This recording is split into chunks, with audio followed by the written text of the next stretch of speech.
Welcome, everybody. Welcome back to the afternoon's proceedings.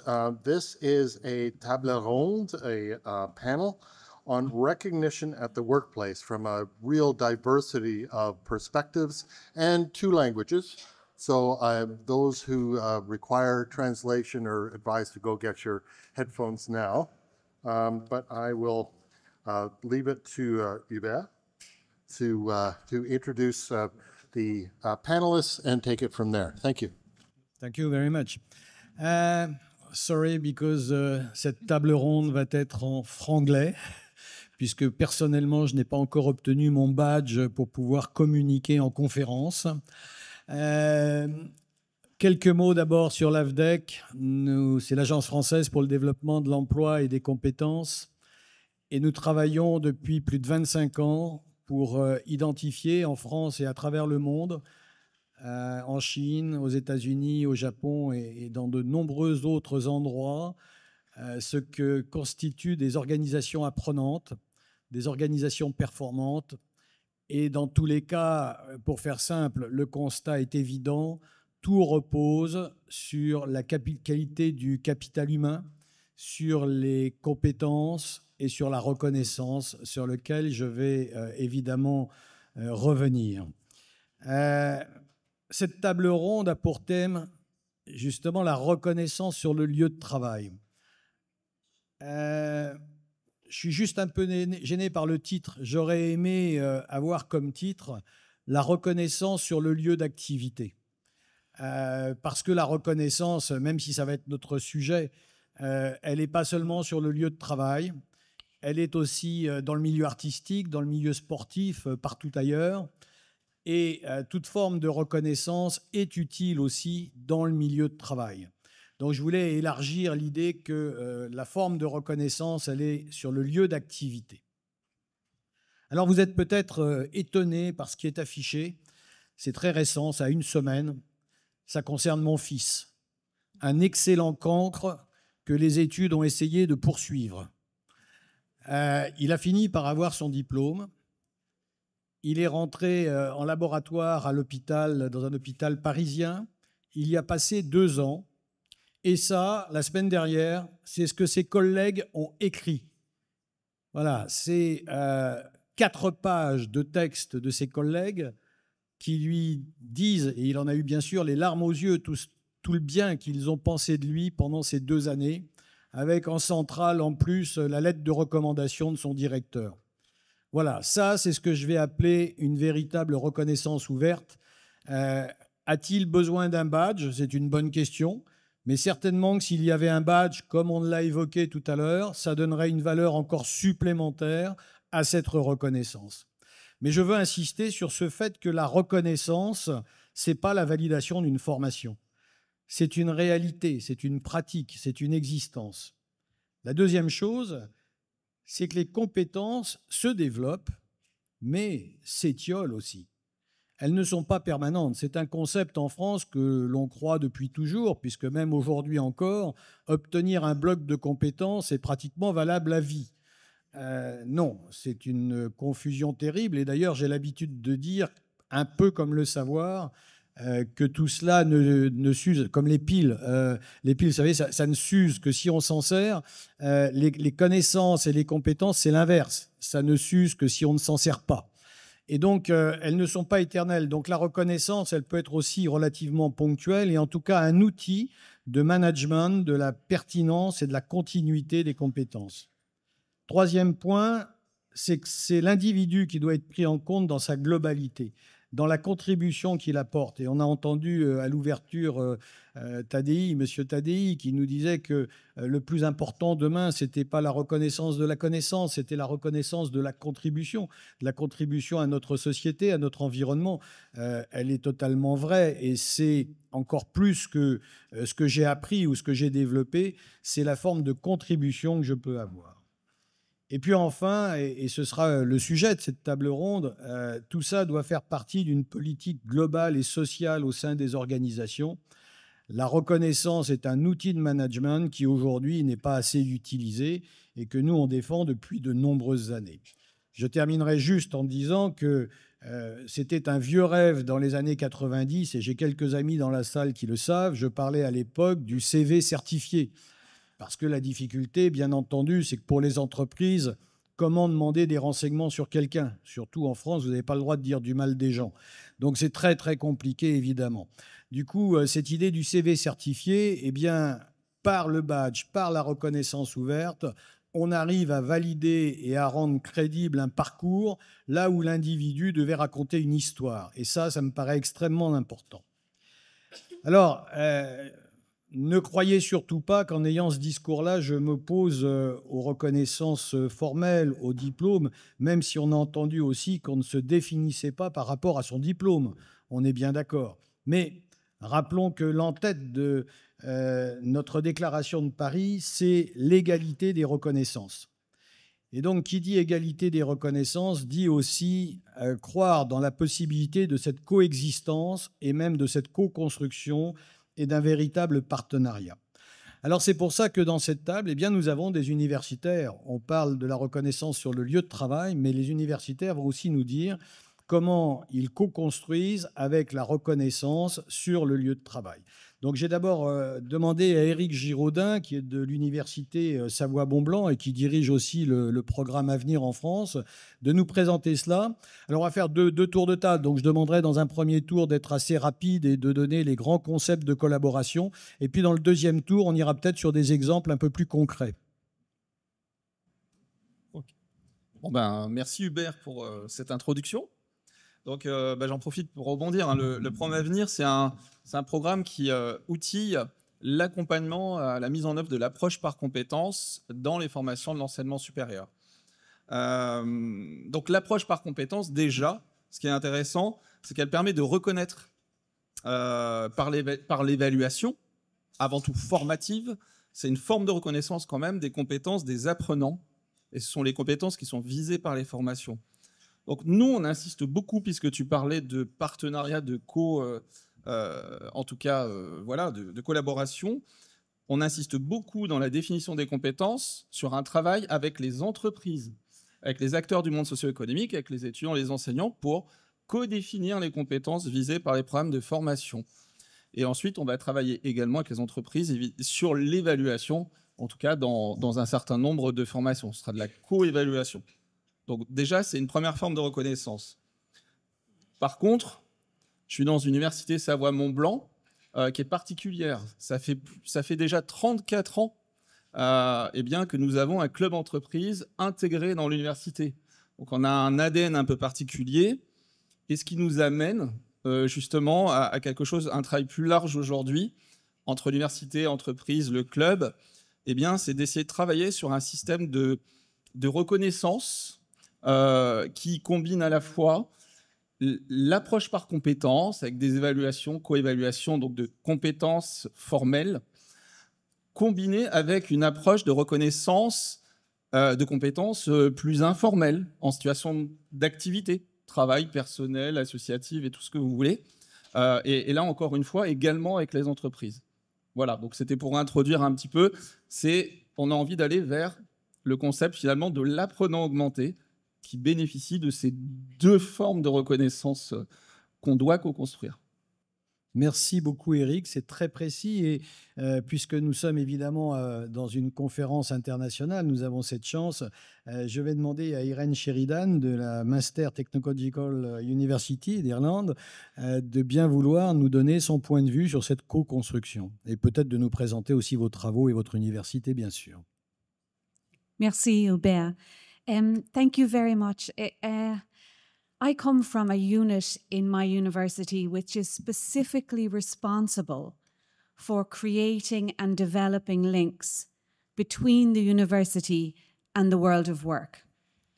So it is our role to create those links and to develop those understandings. But this conference has been a bit of an eye-opener for me, and I spoke to Don about this earlier.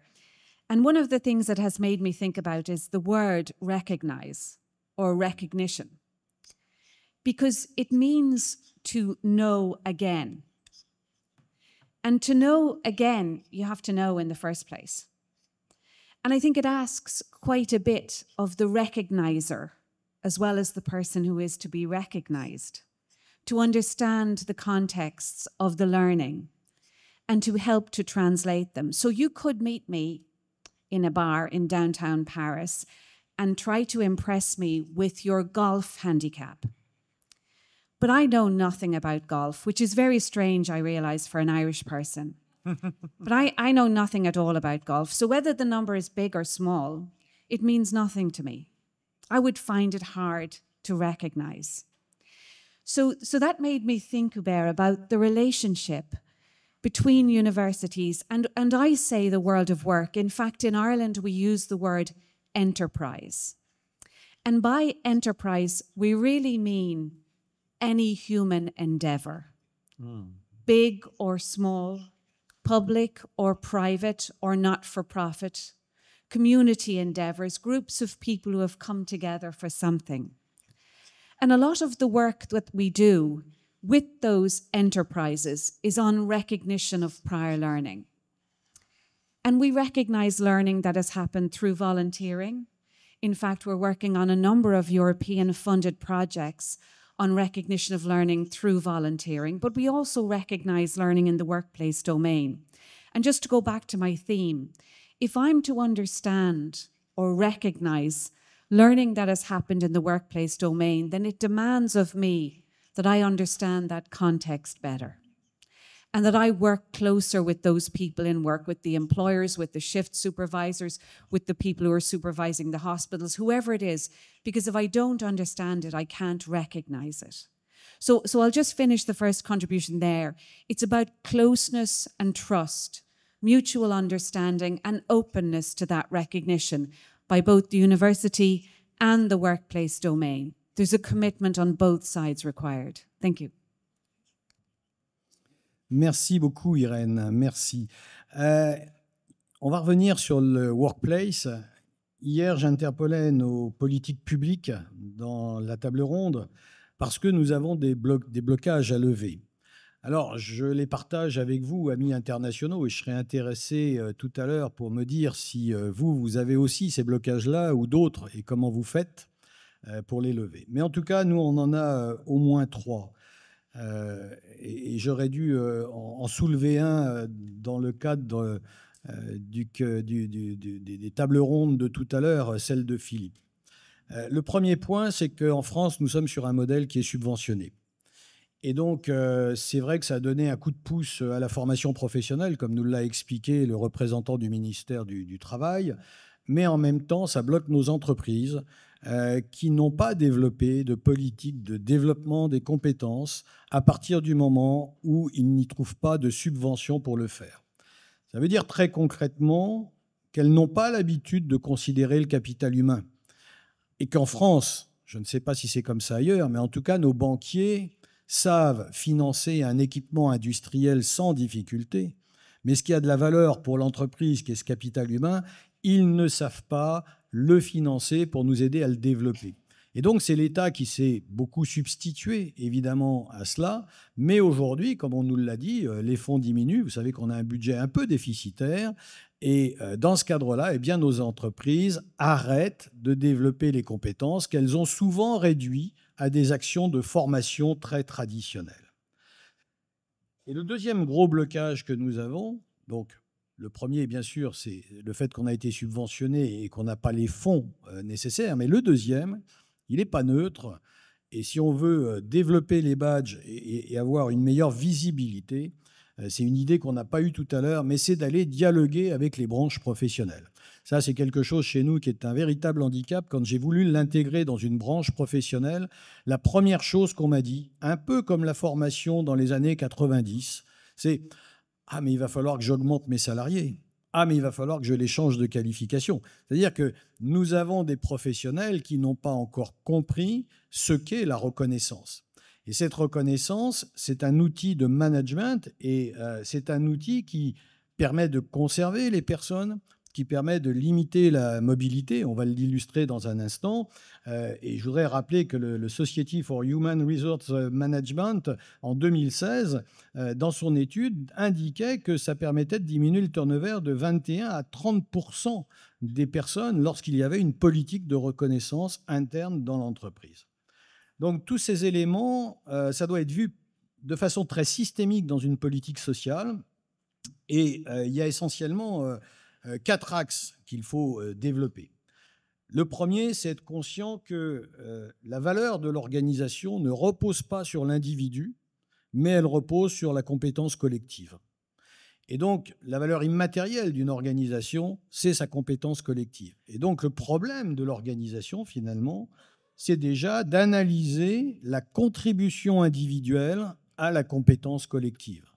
Et le troisième point qui en découle, c'est comment elle va reconnaître, comment elle va améliorer, comment elle va développer cette reconnaissance individuelle. Et au final, le quatrième point, eh bien, ça suppose que l'organisation maintienne ses performances et qu'elle développe donc une politique sociale beaucoup plus large en intégrant évidemment les principes de rémunération, les principes de parcours, etc. J'ai la chance de travailler sur ces expérimentations, et dont une en Inde actuellement. Donc nous avons le témoignage de la première partie de ce projet du président de cette entreprise indienne, dans lequel l'objet justement est de diminuer le turnover et de reconnaître les salariés et de mettre en place une politique sociale. Et même, on va plus loin, on va sur le sustainable, c'est-à-dire qu'on veut une politique qui soit globalement, avec l'environnement, les fournisseurs, les clients, etc., sustainable. Voilà. Donc, on va l'écouter si vous le voulez bien.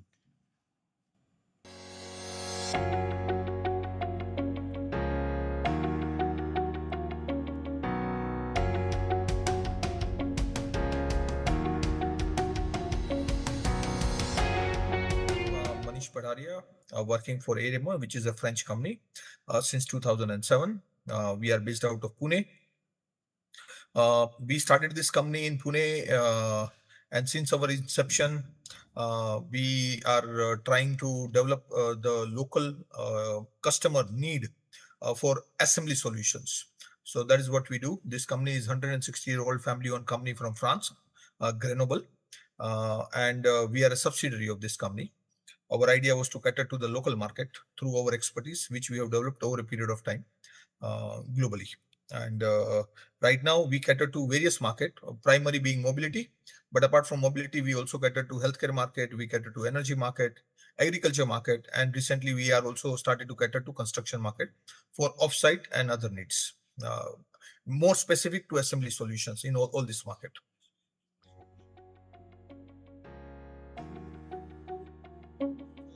When we hire, we try to hire based on attitude, based on behavior, and skill we develop once they join Aremo.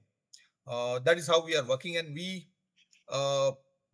have developed a program like Badge, which I learned from Hubert. So we have developed this program. We call it License to Work. So for any operation, any person working at any location, that person should have a license. And this license is given by the Skill Institute. And Skill Institute gives them license where to operate and where not to operate. At a particular place, what level of operation they can do, that is also defined on this badge.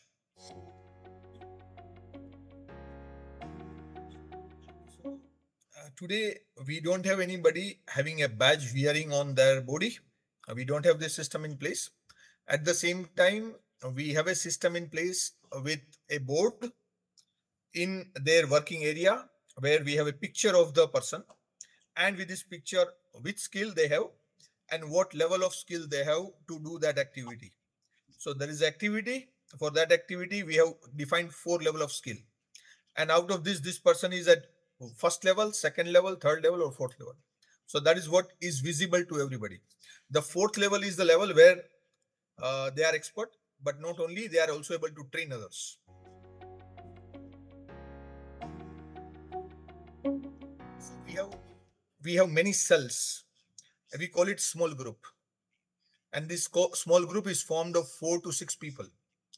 And for all these 6 people, they have their own KPIs, they have their own targets, They have their own board.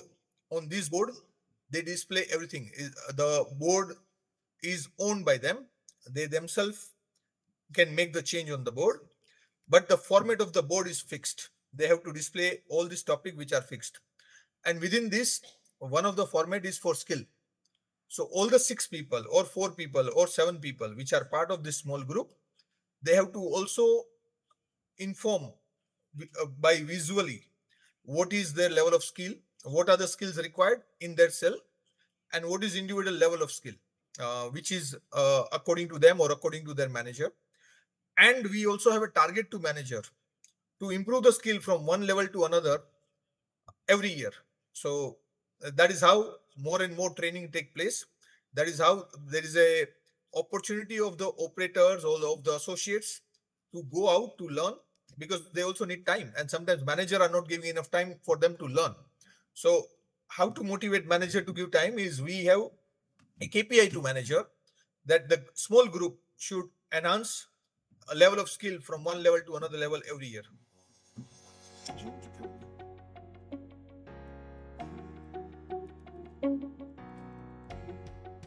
Is to share that the people whom we have recognized and who are as a trainer, the people who are doing the skill of others, they first value, because they are being valued. They are being valued for their own skill.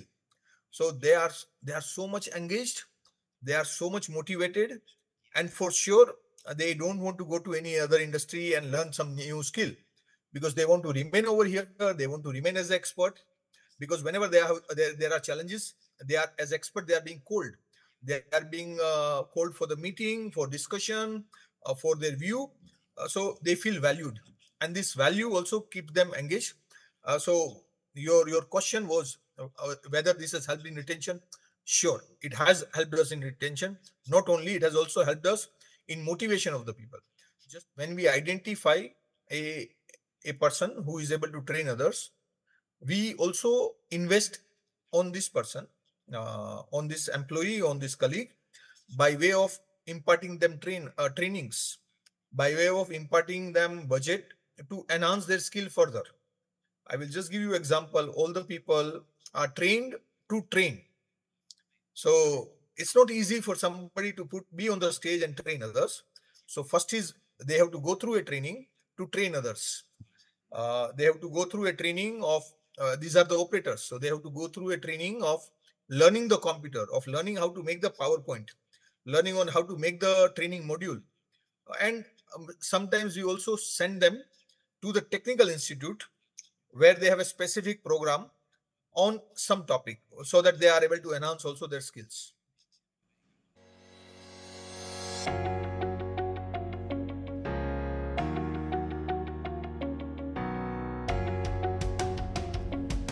Alors, c'est une chance extraordinaire pour nous parce que c'est un terrain de jeu magnifique, évidemment. Et c'est un terrain de jeu magnifique parce que finalement, en Inde, il n'y a aucun système. Il n'y a pas de système de formation professionnelle, il n'y a pas de système... Bon, alors bien sûr, il y a les diplômes, hein, heureusement, mais il n'y a pas de système de formation professionnelle, il n'y a pas de modèle particulier au niveau du dialogue social, donc on peut faire énormément de choses. Alors, j'aimerais demander à Jeremy McGeek, qui est du Council Advancing Work-Based Learning, de bien vouloir, lui, nous donner ce regard sur la reconnaissance sur le lieu de travail. Thank you. I'll start by just highlighting my appreciation for your comment about places of activity.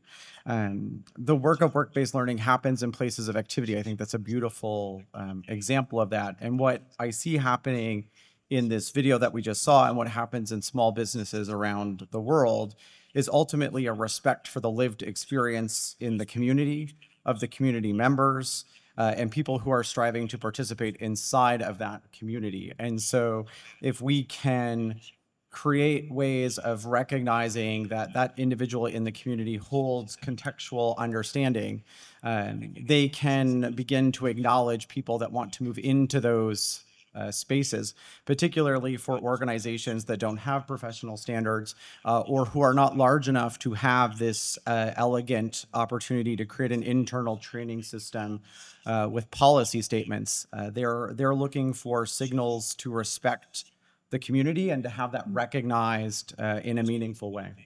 Merci. Je reviendrai vers vous peut-être pour avoir quelques exemples extrêmement concrets dans quelques instants. Mais on va retourner justement pour la partie des exemples vers le milieu universitaire. Alors peut-être cette fois commencer par Irène. Est-ce que vous avez quelques exemples de collaboration, de co-construction avec le monde de la workplace? Yes, thank you very much. There's a number of ways in which it is really important for us as a university to collaborate and be a very close partner with our enterprise partners. And one of them is in our regular undergraduate provision. In order to ensure that our regular undergraduate provision, whether that's in music or art or engineering or science or commerce, in order to ensure that it is real and relevant and up to date, we work very closely with enterprise to afford those students an opportunity to work in that space during their time in university, to afford them an opportunity to work on enterprise related problems or projects, to allow them to have external expert lectures, site visits to see how civil engineering construction happens in practice, and so on. But we also work with much smaller parcels of learning with people who are in the workplace domain. So if we're talking about people whose usual role is as a student, we bring them into the workplace domain insofar as we can. But we can also take people whose usual role or main view of themselves is as an employee, look at them and work with them to identify destinations that they might want to achieve.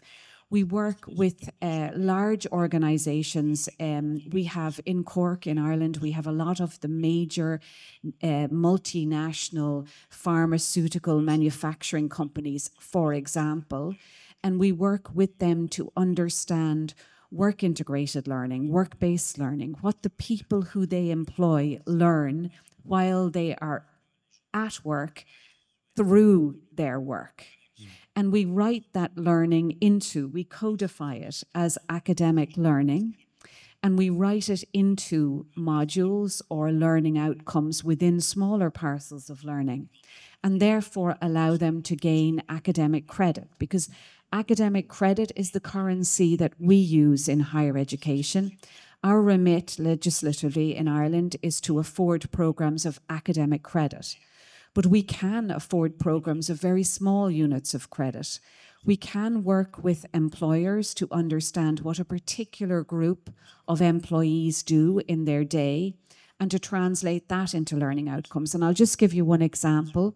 When a drug goes out of its exclusive license period, then the manufacturer can seek to change the technology to move to a new drug manufacturing in order to increase their profits and so on. And they don't want to dismiss all of the employees who have become experts in this particular form of PLC programming. They want to give them a little extra knowledge so that they can use new automation systems, new programs, new formulations. So we work with those employers to identify what they need to know in order to operate in a new environment, a new regulation, a new workplace requirement, and develop a small piece of learning, quite often a piece of learning that the employer will contribute to as adjunct faculty, as assessment methodology, or to provide the context for the learning. And we use what they already know, what they're going to learn for this new position, and allow that to create an award for them on the framework.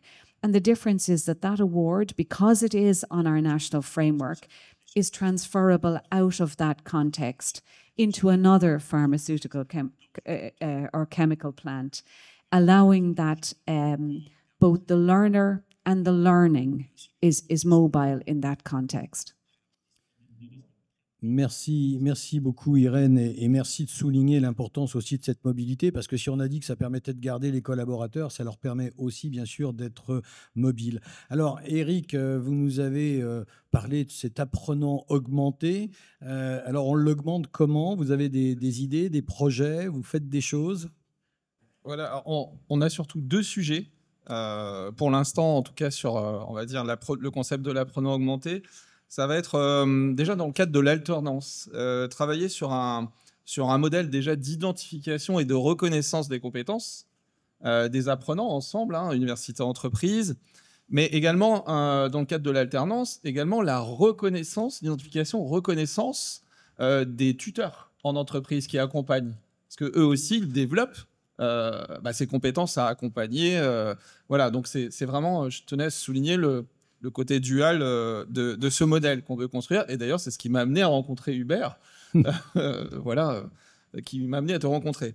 Ensuite, on a un deuxième sujet qui est vraiment important aussi, c'est travailler sur les aptitudes internationales que développent nos étudiants quand ils travaillent dans des contextes formels de formation ou dans des contextes informels, lorsqu'ils sont en mobilité internationale, en situation de travail dans un contexte international et autres. Donc pour ça, j'ai passé la main à Ingrid, qui est chef de projet Erasmus à l'Université Savoie-Mont-Blanc.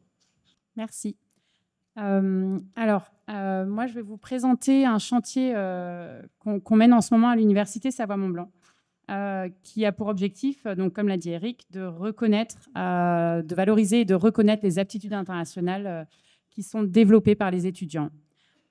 Donc, d'abord, je souhaitais revenir un petit peu sur ce qu'on entend par aptitude internationale. Donc, il n'y a pas de définition universelle. Comme le disaient tout à l'heure d'autres collègues, notamment sur le projet Laser, c'est très difficile de définir déjà ce qu'est une compétence. Alors ensuite, définir ce qu'est une compétence, enfin, une aptitude internationale, c'est pas facile. Mais ce qu'il faut retenir, c'est que en fait, ces aptitudes-là, c'est l'ensemble d'aptitudes qui permettent aux individus d'interagir et de travailler de façon efficace dans un contexte international. Donc, c'est des aptitudes qui vont concourir à développer chez les individus un sentiment de citoyenneté mondiale, et une capacité en fait à agir de façon responsable au sens des objectifs du développement durable, donc aussi bien au niveau social qu'au niveau environnemental, et enfin au niveau de la capacité à penser vraiment de façon systémique, quel est l'impact de nos décisions, nos actions, etc. sur potentiellement l'autre bout de la planète. Et j'aime bien dire que en fait, ces aptitudes internationales, elles s'insèrent vraiment dans ce qu'on peut appeler aujourd'hui, en 2024, la réussite éducative. Parce qu'aujourd'hui, l'enjeu pour les universités, c'est plus simplement de transmettre des connaissances, mais c'est plutôt leur capacité à faire émerger une société qui soit plus inclusive, plus ouverte et capable de relever les défis de demain ou d'aujourd'hui. Merci beaucoup. Voilà un beau badge en préparation et M. Tadei serait très content d'entendre cela. On va terminer simplement maintenant par le monde de l'entreprise. Moi, je voudrais citer juste une toute petite part d'expérience. C'est qu'aujourd'hui, l'ANACT, en 2017, nous expliquait que la reconnaissance au travail, c'est un levier essentiel pour améliorer la qualité de vie, le plaisir de travailler. Et nous, on travaille aujourd'hui dans le domaine du pressing, par exemple. Vous savez, quand vous allez récupérer un costume, une chemise, un pantalon, vous vous demandez peut-être pas grand-chose sur la personne qui est derrière tout ça. Pourtant, vous êtes très exigeant. Et le geste de la repasseuse, la technique de la repasseuse, le courage de la repasseuse, l'investissement de la repasseuse, c'est elle qui fait toute la qualité de l'organisation. Et donc, on est en train de mettre en place justement un programme de reconnaissance de ces personnes qui n'ont pas de reconnaissance. Et ce programme, il va aller loin, puisque non seulement il s'agit de les reconnaître, il s'agit de leur permettre de la mobilité vers peut-être d'autres emplois, mais il s'agit aussi de les faire participer à la réussite économique de l'entreprise. Et donc, ça veut dire de devenir actionnaire demain de l'entreprise dans le cadre d'un groupement qui sera mis en place. Voilà, pour donner un autre exemple. Et je voudrais revenir une dernière fois donc vers Jérémy, peut-être déjà pour vous laisser un peu plus de temps pour présenter votre activité, et puis pour nous donner aussi peut-être un ou deux exemples de reconnaissance sur la place de travail. I think this is such a exemplar of why I'm so passionate about the world of work-based learning and this construct of places of activity. I think of a small rural community where there is no direct access to recognized formal education, and you have reached for a civic opportunity in your community to be the treasurer for your local church or sports group or school or social club. If that person, the chairperson, the committee person, the president, could recognize your bookkeeping skill, you may not know that you've achieved the training unit for bookkeeping recognized by the Canadian Institute of Management. This is an important linkage because these rural communities, these small employers don't know that there is a professional standard that looks outside of their reach. By providing that recognition through the place of activity on a recognized standard, this person may become more employable in their community. They may be able to move to the local accounting firm or help set up a new business. But if they were to relocate from my country of Canada to, say, the United States or the United Kingdom, there's a bilateral agreement already in place to recognize that. And so if we can evidence that in an open way with clear documentation, we can trust that the community church leader is a verifiable source that the accounting was done correctly. And what's wonderful in this particular ecosystem is that the community of practice will continue to validate that skill. And we often have more professional recognition in the world than we think. It's often just unknown and invisible, but it can really start by recognizing that the act of living, the act of participating in community can be validated by that community, and at some point in the path gets connected to formalized education or professional standards of practice. And this is actually how we move mass recognition, mass uplifting, and skill identification. And we can create these robust matrices underpinned with knowledge graphs that allow people to see more opportunity for themselves. And that means not just economic opportunity, but social and civic opportunity to contribute fully to their places of activity. Merci beaucoup, Jérémy. Merci vraiment à tous et à toutes pour ces témoignages. Il me reste quelques minutes parce que je voudrais avoir le plaisir de vous annoncer que, au regard de cette conférence où on a entendu toute une variété d'interventions, où on a pu constater aussi des termes et des terminologies très variées, où tout à l'heure on disait le besoin d'une certaine taxonomie, d'une certaine forme d'écriture, d'une réflexion, de mettre les choses un peu plus claires. Et hier, on entendait la Caisse des dépôts avec notre passeport compétences en France qui disait pour accepter les reconnaissances, il faudrait qu'il y ait quand même un certain cadre. Eh bien, j'ai le plaisir donc de vous annoncer que la France s'empare du sujet dans le cadre de la normalisation avec l'AFNOR, et je voudrais que Fatma Ben Salem vienne me rejoindre ici pour nous présenter, s'il en était nécessaire, l'AFNOR, qui est notre organisme de normalisation français, et qu'elle nous explique ce que va être ce travail que nous allons entamer dès jeudi après-midi dans une commission générale, avec le plaisir de garder certains d'entre vous. Bien, bonjour à tous. C'est pas allumé ? Bonjour à tous. Oui, vas-y. C'est bon ? D'abord, moi, je suis honorée d'être là. Merci, cher Serge, pour cette invitation. J'ai trouvé ce programme vraiment waouh, hein.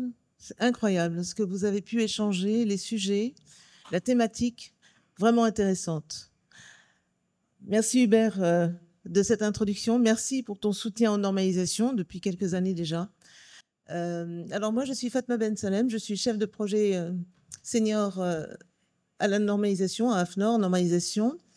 Et mon rôle est d'accompagner un certain nombre de sujets, dont celui qui nous réunit aujourd'hui sur la formation et en particulier la reconnaissance ouverte. L'AFNOR, c'est un opérateur de la normalisation. C'est l'opérateur en France qui a reçu une délégation du ministère de l'Industrie d'ailleurs d'élaborer ces normes et qui lui donne à la fois sa crédibilité, sa reconnaissance. C'est un acteur qui est influent puisque nous sommes le deuxième opérateur en Europe après l'Allemagne et le troisième au niveau international.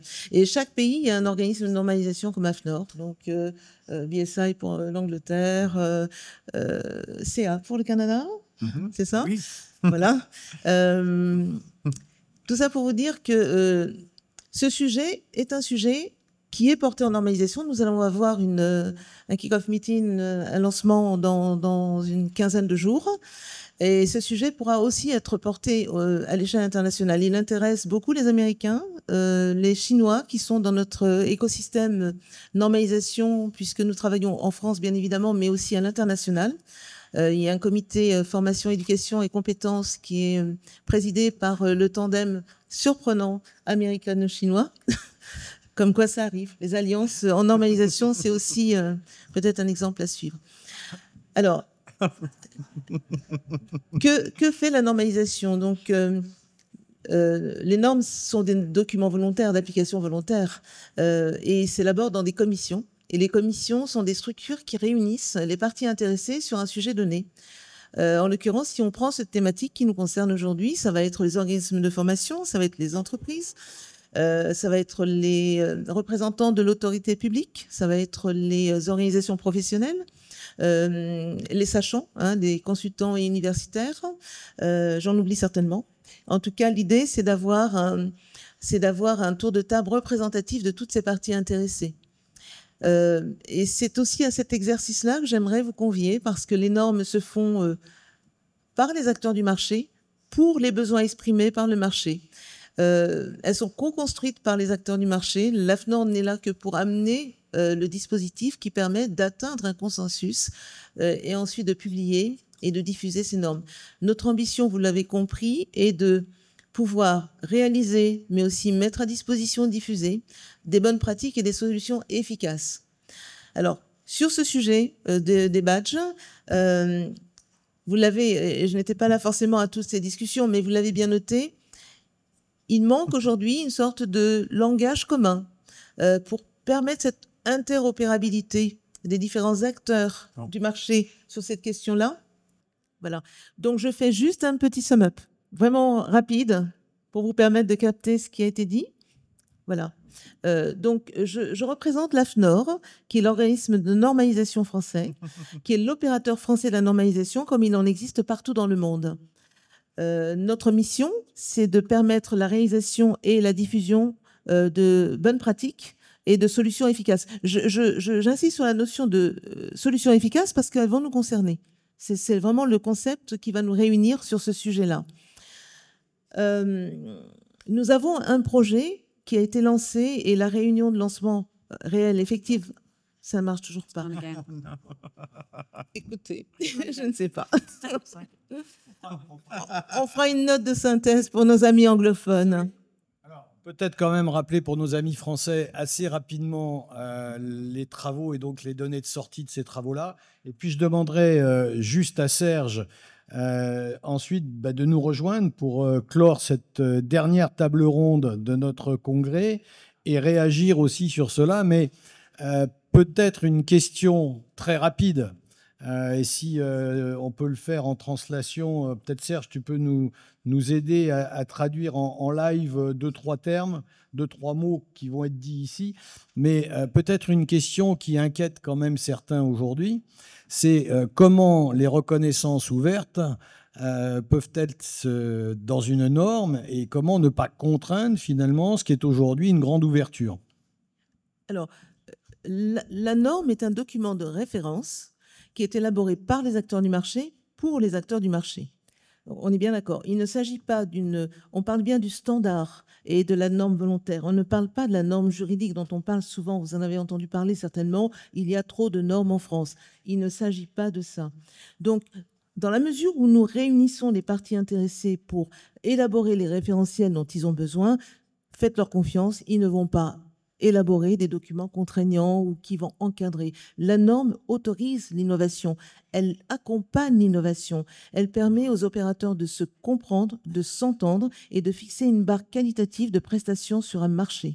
Donc en termes de reconnaissance ouverte, ce que nous allons faire, la première étape, et d'ailleurs vous l'aviez souligné à la réunion préalable que nous avions eue à la Fédération, c'est déjà de s'assurer que l'on va se comprendre.